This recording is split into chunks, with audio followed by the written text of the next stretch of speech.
Hello and welcome to day 2 of Techweek TV, brought to you by Callaghan Innovation. My name is Jake Miller. I'm the co-founder and CEO of Unfiltered, and today we're here in Wellington, and I'm incredibly honoured to be joined by Jeremy Dalton, the head of VR and AR at PwC in the UK. So here from the UK to join us today, as well as Andy Simmons, innovation partner at PwC New Zealand. So today we're going to be having a discussion about commercialising evolving technologies, all about commercialisation, the latest technology trends and what businesses can really do to commercialise technology and really make the most of it for your business. So gentlemen, thank you so much for being here. Yeah, no pleasure to be here. Looking forward to having a discussion. So we've had a lot of discussions over the past few days, around mega trends as such. Everything from the Internet of Things to blockchain to AI to autonomous driving, technology to alternative proteins. The list goes on. I'm curious to know, to kick this off, what is the sort of mega trend or the evolving technology that both of you think is going to materially change the world in 10 or 15 years from now? Maybe starting with you, Andy. Look, the things I'm excited about at the moment sit in that blockchain, AI, Internet of Things space. I think it's really neat to watch the individual technologies on their own and what's happening with them, but we've got to always remember that real impactful innovation that can move society forward, or that has a real economic impact, it's usually the combination of many of these emerging technologies that are crafted into a specific solution to a problem. So when I'm talking about that, I'm thinking about, I recently visited Compact Fruit Sorting in Auckland, company. Right? Amazing company.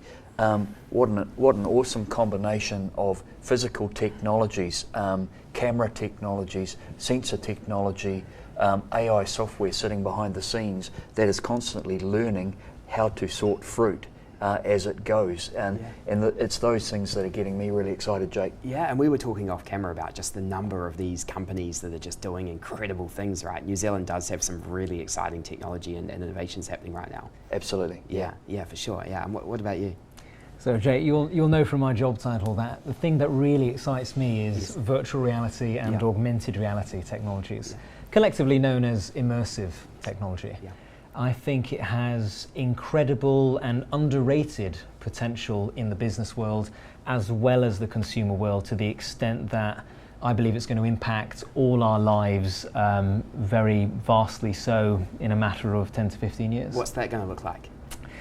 Well, I'm fairly confident in saying, I'm no fortune teller and nobody can tell the future, but I would imagine that in 10 to 15 years' time, we'd all be walking around with effectively a digital overlay of information on top of the glasses you wear, for example, which are telling you all about the world around you and trying to help you achieve the everyday objectives you're trying to achieve, whether it's navigation through a town, whether it's giving you information about a certain historical site you're looking at, anything to do with contextualizing the real world. Asking interview questions. I can look like an expert on every single topic. And will this is one thing I keep being curious about when I talk to people about this subject, because glasses are one thing, but is it outside of the realms of possibility for that to occur with like contact lenses, that people couldn't even tell that you're wearing that technology? No, it's not outside the realms of possibility. In fact, there are companies looking at that technology right now, but often it's not a technology issue when it comes to creating a lot of this stuff, but it's often a cultural issue around how do you allow society or help society to adopt these technologies and encourage them to do so. There's always a lot of cultural and user experience blockers with making that work tangibly in the world. Absolutely. As opposed to saying, theoretically, this technology can be produced right now and delivered to the world. I agree, and there's also a very important conversation going on in many sectors, including the environment, including food, including financial services. And that conversation is technology and our ability to do things is racing ahead. Yes. So we can do an awful lot of things. Doesn't always mean we should. Yeah. So making sure that we're having great conversations about how these technologies can be combined to benefit people and make our lives better. Keeping in mind that we shouldn't just race ahead and do everything. Yeah. So the contacts are an interesting example of something that I think enormously powerful, right? Yeah. And what we'll see probably is a series of initiatives or solutions designed that leverage the fact that we can display data in contact lenses. Some of them will be nonsensical, some of them will be disastrous, and some of them will be great, and they'll change our lives, and we'll go, wow, how did I ever survive without Google Maps on the inside of my contact lenses? Exactly, and imagine the next step of that. I don't even know that this is possible. I'm probably showing my stupidity here, but like something that almost like reprograms your brain that you don't even see, like something that's like more inside your head, or like a microchip or something that I don't even know whether that's possible. The funny thing is, related to that, already out there right now is a way of converting your brain patterns and the electrical signals in your head to a digital signal. So what that means is effectively you could be thinking something that would be then converted to a digital signal which can affect anything in the real world. So I could be thinking really strongly and suddenly this light will turn off. So convergence of technologies you were talking about, Andy, augmented reality and the Internet of Things is an example of that. That's possible right now. So for the students watching this at home who are, should be studying for their algebra exams but are enjoying this conversation instead, all they want are these contact lenses to tell them the answers to their algebra exam next Monday. When is this going to exist? Well, I'm just going to throw a figure out there and say 10 years' time. I don't think anyone really knows, but I think that's a reasonable guesstimate at the moment. And Andy, you know, I guess coming up with great technology is certainly one thing and a major part of the hurdle, but secondly is commercialising technology, because there's a lot of great technology out there. Compact's a great example of a company that's done a phenomenal job of commercialising innovation. So which kind of evolving technologies are you seeing New Zealand commercialising most effectively right now? Look, it's to me, again, it's coming back to New Zealand companies playing really well in the AI space, and I'm seeing companies like Soul Machines doing some awesome stuff in that space. Rush Digital, another organisation that's in the whole AI, AR, VR space, working with a number of different clients on awesome things. Sensor technology, again, I come back to that. Given our country's focus on tourism, primary sector, forestry and agri, I think that there's just incredible opportunity for all of these things to become more connected through sensor technology. Yes. And I think there'll be a period where we have the ability to put sensors all over the place, and we'll have mountains of data to work with. Then there'll be a period of working out how we really turn that into solutions that have impact, right? So I'm right into innovation that's got to have an impact somewhere. Yes. Innovation without impact is just inventiveness. Yeah. Let's be great innovators, not inventors. So taking those, taking the sensor opportunities that we're creating in New Zealand and turning that into a real differentiator for the country, I think is going to be huge. Yeah, I came across a gentleman in Chicago recently called Brad Keywell, and he's started a company called Uptake Technologies, which is about sensors, and basically they, this is probably making it sound a lot more simple than it is, but put different sensors on engines and digger buckets and so on, so they can know when these things are going to break down before it occurs. And it's grown as like a $2 billion company in a couple of years. Like, it's pretty phenomenal, this the scale at which some of these companies can grow, right? So the interesting thing is that the Internet of Things is, you could consider it a back-end technology, in the sense that it's behind the scenes, it's gathering information, but then you need a front-end layer or a presentation layer. And that's where I feel augmented reality plays really nicely. If you've got those glasses, or even your mobile phone, that can be used to present the information of the machine or the device you're looking at right now through that connection. Yeah, and I think there's simple things as well. It doesn't have to be, so in terms of like great business ideas, like a lot of this technology exists in way. We're going to talk now more about commercializing the technology. And one thing that I keep thinking of is like this company that's really taking off in America called Peloton, which is these bikes that you ride at home, and it's like spin, but you're part of a class. Like, why aren't people wearing glasses and being like fully immersed at, out on the road, and you're in the environment, and you have the smells and you have the sounds, and you have, it's like you can create some pretty amazing worlds already, right? You can, and there are some companies that are involved with that, but they're at a far smaller scale. Yeah. And one of the reasons for that, and there are a few challenges to making virtual reality a mainstream technology. Yes. One of the challenges, which is related to your question, is around the user experience. So currently, getting onto a Peloton bike, relatively simple. A lot of people know how to ride a bike, so the idea of performing that action is relatively known. But the idea of putting on a headset, which is likely something someone hasn't done before, being able, how do you then control that digital space? Do you have a keyboard in front of you, but you can't see it because you've got a headset on? All of those challenges, the weight of the headset, the hygiene issues around the headset and sweating in it while you're in a fitness class still need to be resolved. And what do you think, just quickly, on sort of the commercialization of this right now? Where are you seeing AR and VR most effectively being commercialized by businesses, and where are the opportunities, not just for entrepreneurs, but also for large companies to really stay on top of this trend? Yeah, so connected to that point, and I'll go straight to it. Yes. But a lot of people think that that virtual reality is merely related to the consumer world. But the business world has a lot of applications, and one of the main areas is in training. So how do you currently perform lots of different methods of training across different industries? There are many different ways.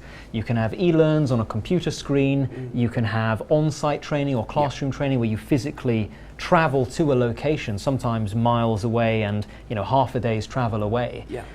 That incurs a lot of potentially wasteful time and money in trying to achieve that training. Now consider that package and compiling it all into a scenario that is now digital software. That software can travel anywhere in the world almost instantly. So suddenly you have a very scalable way to train on hands the people in your company. And that's a big area for virtual reality. Are you seeing any applications here in New Zealand, Andy? We're increasingly seeing people looking at the use of virtual reality in design, obviously training.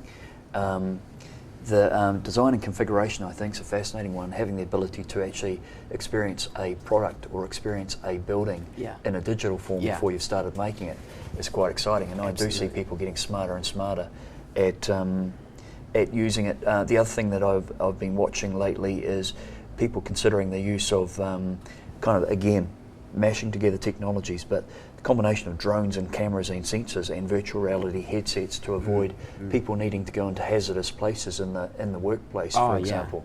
That's so cool. And we're only going to see more and more of that, Jake. I wish I had a headset with my drone when I crashed into a building in LA a few weeks ago. Might have avoided that. And what can New Zealand companies be doing to ensure that they're innovating more effectively? Like, what do obviously every company needs to innovate to survive in order to not become the next Kodak or Blockbuster as such. What's your advice to staying on top of these trends and making sure you're in front of the curve, not behind it? So we had a look at this last year and wrote a paper on it, commercialising innovation, and there were some interesting things came out of that. One of the big things that CEOs and leaders are really challenged with is making sure that they've got effective connections from their business strategy or where they want to head as an organisation, and their innovation agenda and the kind of things that they'd like to be able to do with emerging technologies, in particular the customer problems that they think that they could solve with these technologies. When we're working with people on innovation agendas, one of the key things that happens is you get 4 questions into a conversation and you realise that unless the organisation's very clear on how it sees itself in the future, how it sees itself being relevant to the market and customers, it's then very difficult to work out how you leverage emerging technologies and how you build a culture that increases innovation cadence in a way that delivers on that vision for the business. So that's the first thing. The second thing I'd say is that driving innovation, particularly innovation that is impactful, that has a commercial impact in the organisation, highly dependent on having really aligned leadership. And really relevant, I think, is a lot of the work you're seeing New Zealand companies doing around changing their culture. So, we see people embracing Agile, for example. What is Agile about? It's about decentralising and accelerating decision making in an organisation. All of those things feed directly into creating a culture that is more likely to produce innovative things that have impact in the marketplace. And obviously PwC being in the business of advising companies across multiple different areas, one of which is obviously M&A. Do you think acquisitions is a good means for becoming more innovative if you're a large corporate that's looking to expand into new areas? So we did some work on this a little while ago, Jake, and there's a fascinating irony there. We found that the organisations who saw acquisition as a really great way of innovating, there's a bit of an irony there.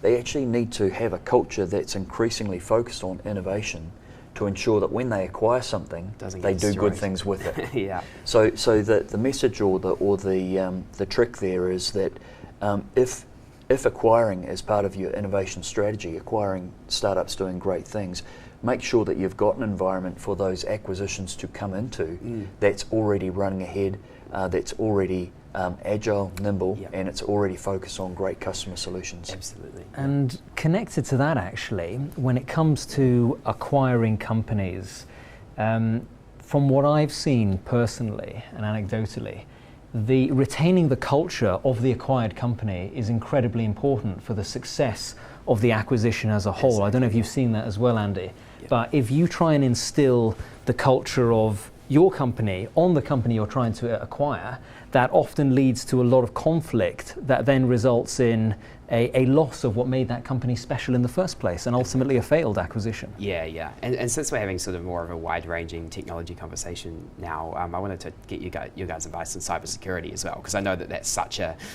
hot topic, and PwC is one of the global leaders in this space. I was with Orion Hindawi, who's the founder and CEO of Tanium, which is the world's most valuable cybersecurity startup, interviewing him in San Francisco about a month ago, and he was singing PwC's praises on camera. Self-made billionaire, talking about how PwC's done some amazing things to help companies adapt. So, what are your thoughts around what companies should be doing in 2019 to stay on top of some of these risks? Look, in New Zealand, before we get to that, in New Zealand, we're seeing the same thing. We have a big presence in cyber here in New Zealand, and what we're hearing from CEOs and from leaders is that one of the key concerns that they've got, or one of the things that might make them reticent about innovating more or leveraging emerging technologies more, is the prospect of opening themselves up further to cyber threats or data loss, data breaches, etc. And when we've gone out and talked to both startups and incumbents about working more together, the extent to which startups increase the risk from a cyber point of view of an incumbent is one of the key things that will stop the incumbent embracing startups as a way of innovating. Right. So what we're talking to, what we're actually talking to a lot of startups about these days is, right from day one of your startup, imagine one day that you are part of a bigger organisation, that you're having to work with that bigger organisation on making sure that you're safe and responsible from a cyber point of view. Absolutely. That's going to be a key thing if they see themselves partnering with bigger players to scale in the future. So true, yeah. Anything in the UK, any trends you're noticing over there with cyber and how companies are approaching it? Well, on cybersecurity and emerging technologies, I don't think companies should use cyber concerns of emerging technologies as a reason for cutting investment or refusing to engage in innovation. Agree. Ultimately, there are challenges. They do exist, and we need to acknowledge that and accept that. But instead of halting it there and saying we're not going to do any innovation because it's risky, we need to move the needle and become more comfortable with that risk and what we can do to mitigate those cybersecurity risks. Yeah, and thinking about New Zealand's primary industries, from tourism to agriculture and so on. Sorry, key industries I should say, such as tourism and primary industries. What trends are you noticing in the UK as it relates to emerging technologies that you think might be applicable, could apply here in New Zealand? Well, I think tourism is a great example of how virtual reality could be used in a way that, particularly for New Zealand, you want to encourage a lot of people to come here and see this wonderful country, but in a lot of ways, sometimes it's not accessible to everyone in the world. So how do you give those people who do not have a chance, maybe it could be due to financial reasons, time reasons, health reasons, whatever the reason is, how do you give them a taste of New Zealand? And I think virtual reality is well placed to allow that to happen by taking you as close as possible to the land here without having to travel. Now, I'm going to caveat that because I know a lot of people are going to challenge it at this point by saying, but we want people to come here. We want people to come here physically.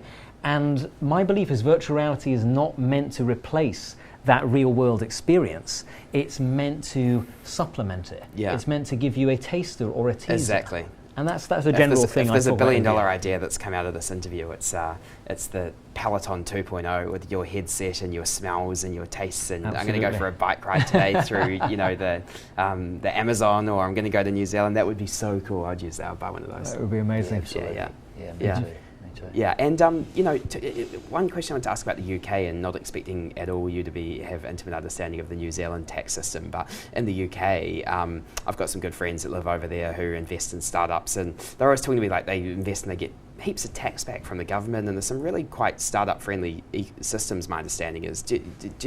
I'd love to understand a little bit more about that and what the UK is doing to kind of support startups, and maybe the viewers, hopefully someone from the government's watching and might be able to learn a thing or two. Yeah, sure. I mean, I'll start this by saying I'm no tax expert, yes. But there are incentive schemes in the UK, and in my layman's terms, I mean, I can tell you some of them: the Seed Enterprise Investment Scheme, the Enterprise Investment Scheme, video games tax relief. Those are the ones that come up at the top of my head. All of these are designed to make investments in these technologies and these areas far more appealing to investors and also to entrepreneurs and startups.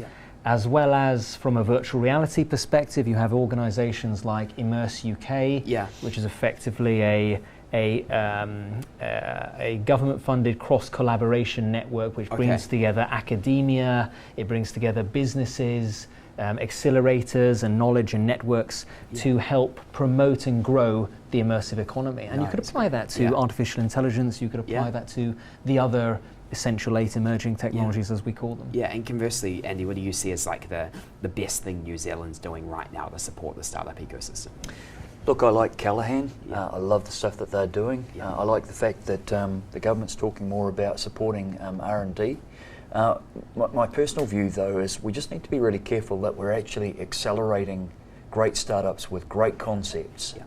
It's got to be about accelerating the things that are going to go well anyway, really, to some extent, and not sort of ending up spreading our resources more thinly on a whole lot of innovation that's not going anywhere. Sounds kind of harsh, but no, it's a good point, though. I think it's actually about being nice and focused with what we're doing and the way we're incenting people to develop great emerging technology and accelerating the good stuff. What niche areas do you think New Zealand can totally win over the next 30 years? I think we should. I think we should be focusing in on tourism. I think we should be focusing in on the primary industries, agri-forestry, etc. And financial services. We need to keep making sure that we've got small businesses in New Zealand underpinned by a really modern, good, innovative financial services ecosystem. Yeah, and we're seeing some great ag tech startups. Like Halter, I don't know if you've come across that, with Craig Piggott, the cow collar one that has vibrations and sounds, and fenceless farming. It's pretty incredible. They just raised a big round of Founders Fund and so on. Also in financial services, we talked briefly about Janelle PushPay, all sorts of great stuff going on out there. So it's all happening. My thing is, how do we use not just VC funding and private funding, but how do we use incentives to make sure that great technology is commercially impactful years before it might be without it? Yeah, absolutely. Yeah. And last question, guys. If you're going to leave the viewers with one bit of advice, particularly as it relates to how companies can effectively commercialise innovation, for the long term to build value, what would you say? I'll start. Be mindful. So have a clear vision of where your company's heading, where it needs to be in 5 years' time to be still very relevant in this highly technology-enabled world.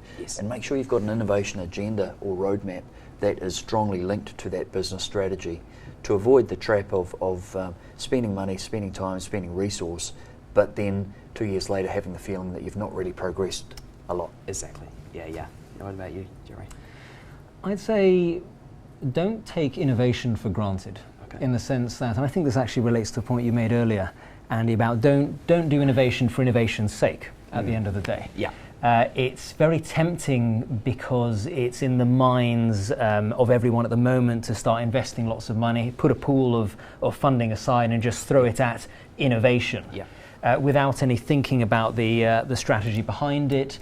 But there has to be some system around why you're performing that innovation and there has to be some thinking which requires reflection on how you're currently doing innovation and how you could improve in the future. Absolutely. Innovation is not just for Christmas. Exactly. So to speak. Yeah, and as you rightly say, when it relates to acquisitions, having like a clear strategy of how are we actually going to do this, right? Like we saw General Motors. We interviewed the president of General Motors in the US, and they acquired Cruise Automation for $1 billion, integrated it, I think, really well. And now I believe, I don't have these numbers right probably, but Cruise is something like $14 billion of value, which is something like 30% of GM's overall market cap now. So, making big, bold moves like that in such a changing industry is necessary, but if you don't have the right strategy, you're going to get screwed over probably. Yeah, a line-bending move, right? Yes. And you would find that in the course of acquiring that organisation, they would have thought very, very carefully about how they were going to bring it into their bigger organisation and how they're going to continue to create value for both parties. Exactly. So, awesome, gentlemen. Thank you, Jeremy. It's been a pleasure. Thanks, thanks, Andy. Cheers. Thanks, Always good to see you. Thanks.